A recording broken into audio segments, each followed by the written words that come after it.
It's the Ultimate Pool Champions League, and there is a great Ultimate Pool champion, Karl Sutton, back in action, and he takes on Josh Killer Kane here in match number 4. Always such an important night. Josh Kane very nearly had himself a golden break to enjoy there. Cue ball still spinning. Shares a laugh with our referee, Oryx Tesco, as well. Both of them know how close this was. Watch the 8-ball kicked there and then stopped. And they both knew. Everyone knew. But Karl Sutton gets first poke at these, and really interested to see how Karl plays in this one. He's been the best player on the night so far. The level he showed us in his first match was exceptional.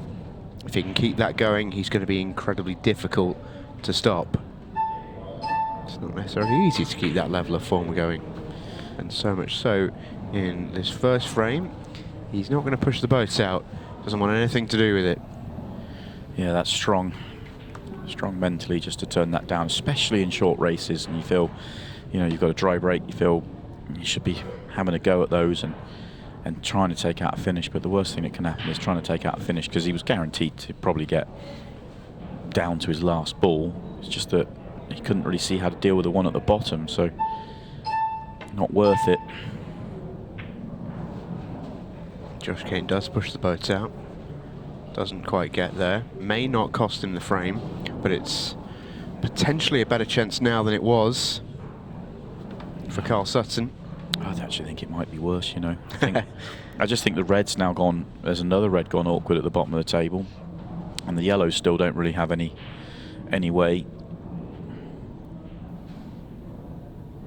I suppose if you do go yellows, at least the 8-ball's now open, so. What's he spotted here? Is he on the bottom one? Oh, if he's on the bottom one, then yellows definitely have a chance. It doesn't look like there's a gap, does it? No, he's just playing safe.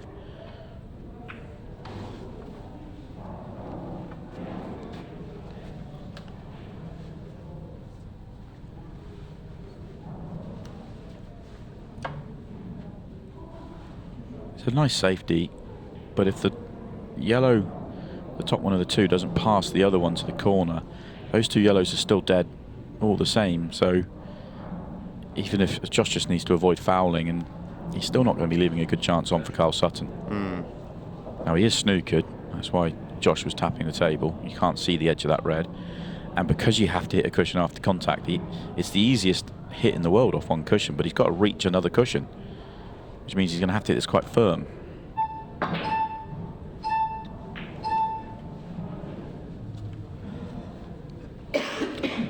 Karl's patience may well have won the day here in this frame.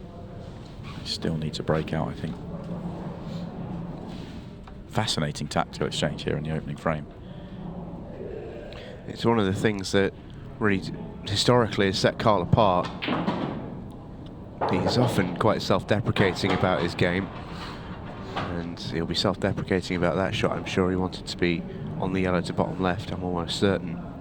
But one of the things he often says is Ultimate Pool is the best and worst thing that ever happened to him.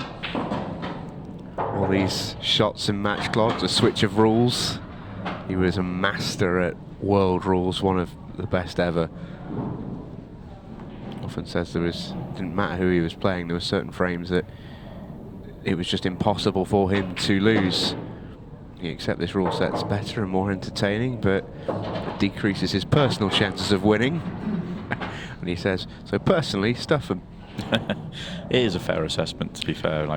But he is still exceptional on this set of rules as well, and still a champion. But I also think that he's also become more comfortable with them, and also, you know, previously when his international, you know, World Championships, European Championships was played in at World Rules, he was, you know, it was almost like he was split between the two of them. But now that everything's fully committed over to this rule set, you know, I think he's learned an awful lot more about how to use the tactical side of the game the more he plays it. Yeah, and he's so clever. He's a very clever ball player. Really, really intelligent the way he goes about it.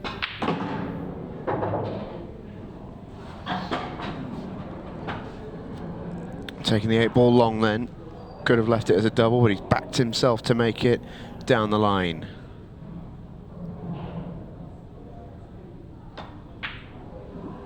That's why. Yeah, anywhere else, welcome. Any ball else, I should say. Cracking here, loads of power in it. Look how many balls are at the top half of the table. Yeah, and this is a really good chance. I think he's got a simple red to get going, and all the reds have pockets. All the yellows have pockets as well. Just slightly trickier opening ball, and he's got one on the cushion, but I think these reds are all good.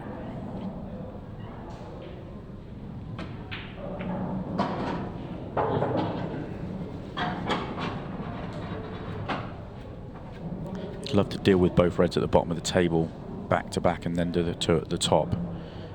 Not sure if he's got enough angle to punch out. Yeah, that's okay. He'll probably try and swing this 2 cushions, and if he gets to 2, then he'll be tracking down the line towards the red top right, which is perfect. Straight in on that ball is absolutely where he wants to be. Just going to watch his P's and Q's at the top of the table. Make sure the shirt's tucked in. Awkward yellow just by that top cushion that was threatening to be in his way. He's overplayed this a little bit, so it'll be a reroute. He's still okay. Well, maybe a reroute from what I suggested. I think the pace he played it at, I mean, maybe he played to get up there, because otherwise he's overhit it by a significant margin for a player that's playing as well as he is. Yeah, I think you're absolutely right on second thoughts.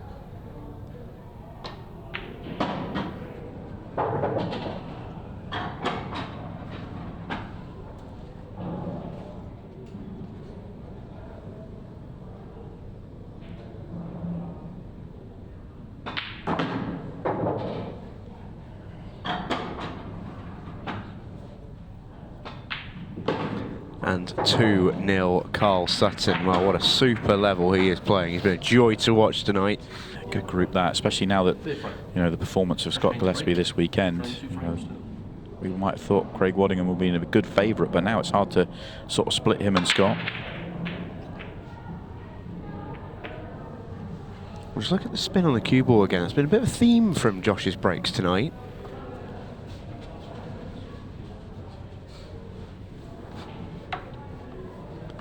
He may not be hitting it as clean as he'd like. Potentially might be off an object ball rather than his cue, though. In the benefit of the doubt on that one.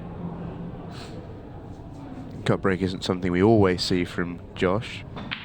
It's a useful plan B for him. Karl's going here. This is the key connector shot. You have to assume that the red goes to the top left, or is he? Oh, not playing to land on it. He's playing to play into it. Yeah, breakout shot coming up.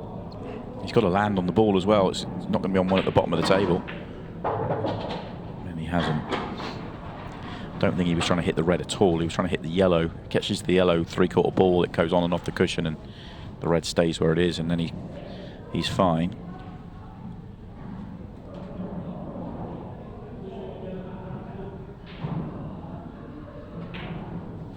Can still leave Josh in a fair bit of trouble, though. Has to hit cushion after contact, which just made that shot a little tricky, but he executed it really well.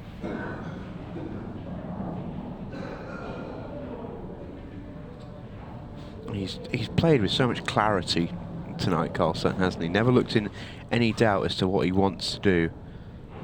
Some players find it tough to draw back, but his decision making out there this evening has been unquestionable, really. Yeah, for me, obviously he missed that pot late on in the match, in his first match, into the middle. Other than that, he's been absolutely flawless. When he's gone for it, he's got it. The level of his clearances have been high. But I agree with you, the decision making has also been excellent. Josh was trying to find a pretty small area of the table to make this a safety. He's left a shot on because he didn't quite get the cue ball to bounce, but if he goes too far, then he leaves a plant to the bottom of the table.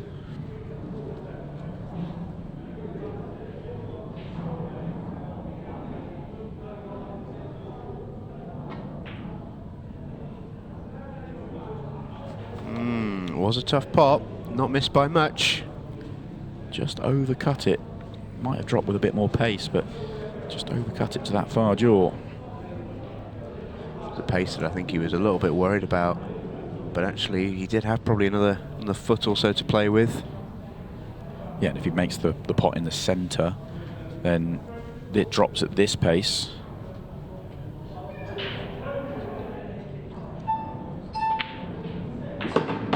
Great shot. Josh wanting to make both there, that was crucial. Played with a degree of safety. Knew he'd be getting a good white ball, but this enables him to continue his visit. Yeah, just pointing at that yellow on the cushion tells us he's going to play the snooker here. Wants the yellow to kind of be in play. He doesn't want to just, he wants to obviously guarantee the snooker. Was it worth hitting it a touch thicker? Maybe if he gets the double kiss, he'll be regretting it. Just thinking part of what he's trying to do there is just to open things up a little bit, and if the yellow bounces an extra half a turn, it could help him to a full turn. But if it goes too far, then it blocks the other yellow in the open. So the most important thing was getting the snooker, which he's got.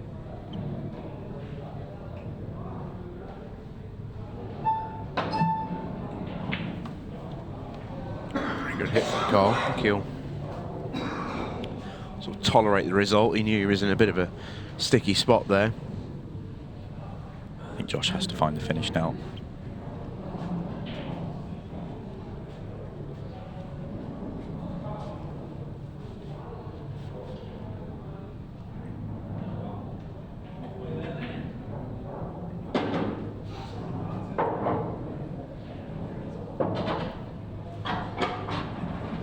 The yellow just below the cue ball at the minute, just near the right centre pocket as we look, is almost the biggest problem he's got on the table, even more so than the two by the cushions, because it just needs to land on it. It's available into the centre pockets, of course, but he's going back below his work almost, so he's just crisscrossing a touch. Yeah, in an ideal world, he would have played the first shot slow enough to hold, but he had too much angle. He's gone down for it now, that's clever. Yeah, it's really nice. Yeah, I was looking at it thinking that he was just off angle the wrong way, because he would want to play the one he just played, then the one on the cushion, one in the middle gets him on this one at the bottom, but he didn't have the angle to do that, and I was just thinking it was slightly awkward, but the decision to screw all the way down for that one at that point was a really good one. Yeah, had a lovely line as well. Played it to perfection, but had room both short and long. This has come out really nicely.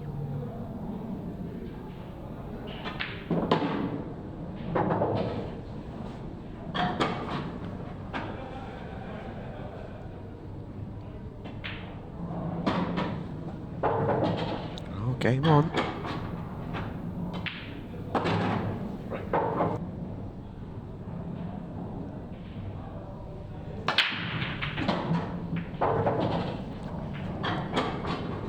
Slightly wild cue ball again, as we often see with Karl, but still makes a ball. You see, centre pocket's always in play. Yellow's looked like it's his choice. Yellow's looked awkward, but actually, you make this first one, it makes them fairly simple. I mean, obviously 15 seconds a shot and the pressure of the situation, but in terms of, it's a nice open chance. Yeah, not too much thinking to do here. He can play areas.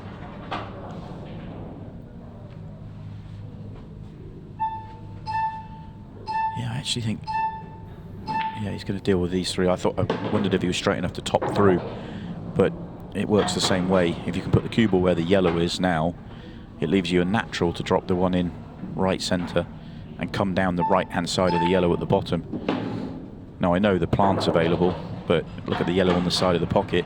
If he just drifts down for straight into bottom left, it makes it nice and easy and nice and simple for him.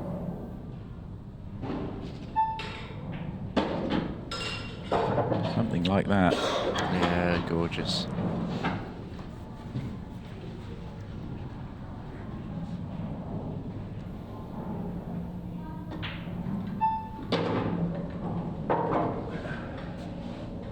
Really good from Karl, this.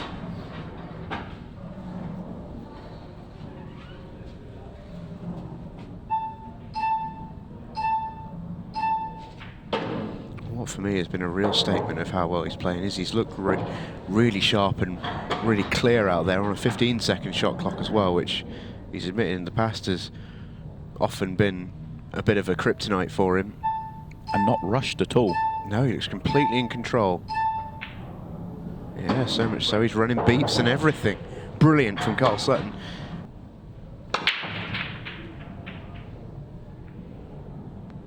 Oh, he's going to need a ball, Josh, if he wants to get back into this. And he's not going to get one. Breaks haven't been his friend in this match. No, 3 dry breaks. Tough to beat anybody if you're doing that, but certainly somebody playing as well as Karl Sutton.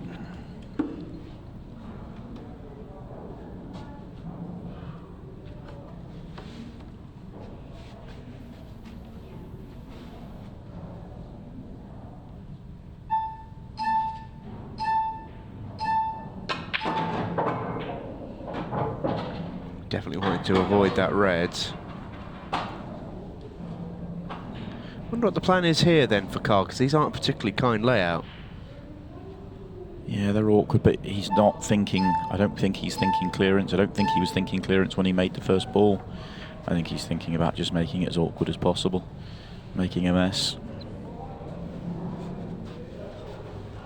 Yeah, he knows if Josh is to stop Karl winning, he's got to win this frame. And it's a big ask to do that from here. Yeah, tries to push the boats out. May have had half a chance of that gone in terms of, I think the red would go off the yellow top right. I don't know if the red top left would squeeze past the other one and go in off it, but he might have had half a chance, but that's gone now that he's missed.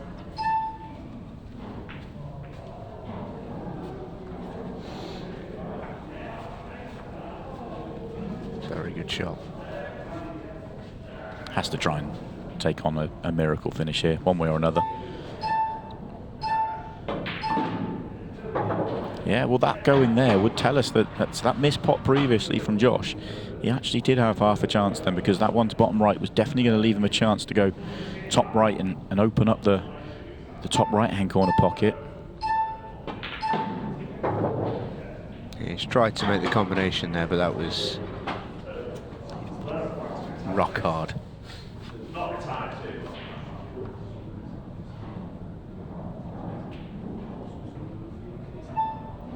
Now Karl can just pot out.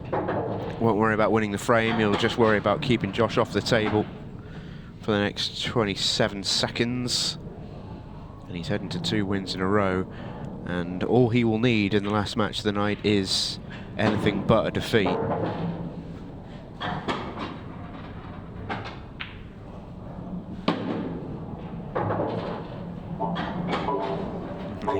They just had a look at each other, the pair of them, as if to say, "You clearing these?"